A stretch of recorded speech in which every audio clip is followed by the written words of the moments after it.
안녕하십니까. 맥체인 성경 읽기 사무엘하 14장, 고린도후서 7장, 에스겔 21장, 시편 68편. 첫 번째, 사무엘하 14장, 압살롬의 귀환과 다윗의 갈등. 본문 이해에 도움이 되는 배경과 맥락을 소개합니다. 사무엘하 14장은 다윗과 압살롬 사이에 긴장된 관계 회복 과정을 보여줍니다. 요압은 두고아의 여인을 통해 비유로 다윗을 설득하여 압살롬을 돌아오게 합니다. 그러나 다윗은 압살롬을 완전히 받아들이지 않고 얼굴을 보지 못하게 합니다. 결국 압살롬은 자신의 뜻대로 움직이며 반역의 기회를 준비하게 됩니다. 본문은 인간적 지혜로 문제를 해결하려 할 때의 한계를 드러내고 참된 화해와 회복은 하나님 안에서만 가능함을 보여줍니다. 본문의 중요 구절을 소개합니다. 사무엘하 14장 32절 33절. 압살롬이 요압에게 대답하되 내가 일찍이 사람을 내게 보내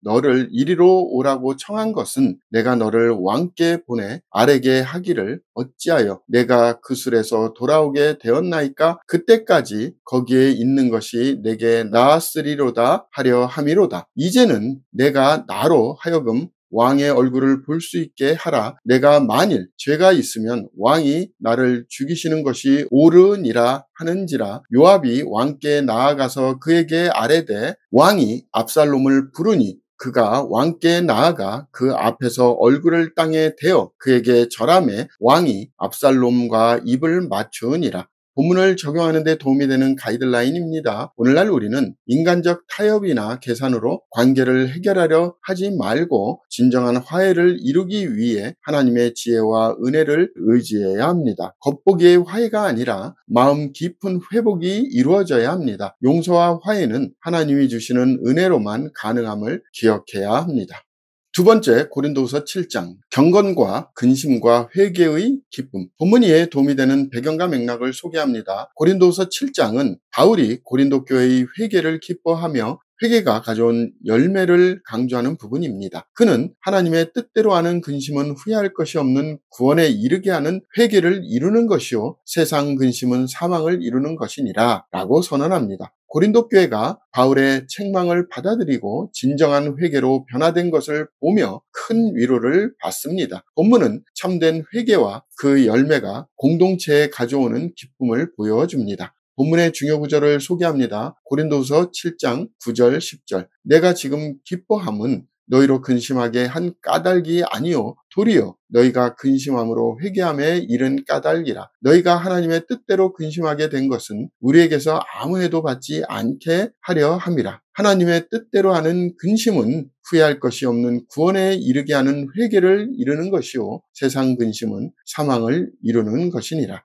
본문을 적용하는 데 도움이 되는 가이드라인입니다. 오늘날 우리는 잘못을 깨달을 때 단순히 슬퍼하는 데 그치지 않고 하나님의 뜻에 합당한 회개로 나아가야 합니다. 참된 회개는 행동과 삶의 열매로 드러나야 합니다. 우리의 근심이 하나님께서 기뻐하시는 변화의 기회가 될 수 있도록 주 앞에 나아가야 합니다. 세 번째, 에스겔 21장, 칼의 심판과 하나님의 결정. 본문 이해에 도움이 되는 배경과 맥락을 소개합니다. 에스겔 21장은 하나님의 칼이 유다와 예루살렘을 향해 임할 것을 선포합니다. 하나님은 심판의 칼을 빼어 의인과 악인을 칠 것이라고 말씀하십니다. 이어 바벨론 왕이 갈림길에서 제비 뽑기를 통해 예루살렘을 치기로 결정하는 장면이 묘사되며 결국 하나님의 심판 계획이 역사의 흐름 속에서 성취됨을 보여줍니다. 본문은 하나님의 심판이 우연이나 인간의 결정이 아니라 하나님의 주권 아래에 이루어진 것을 강조합니다.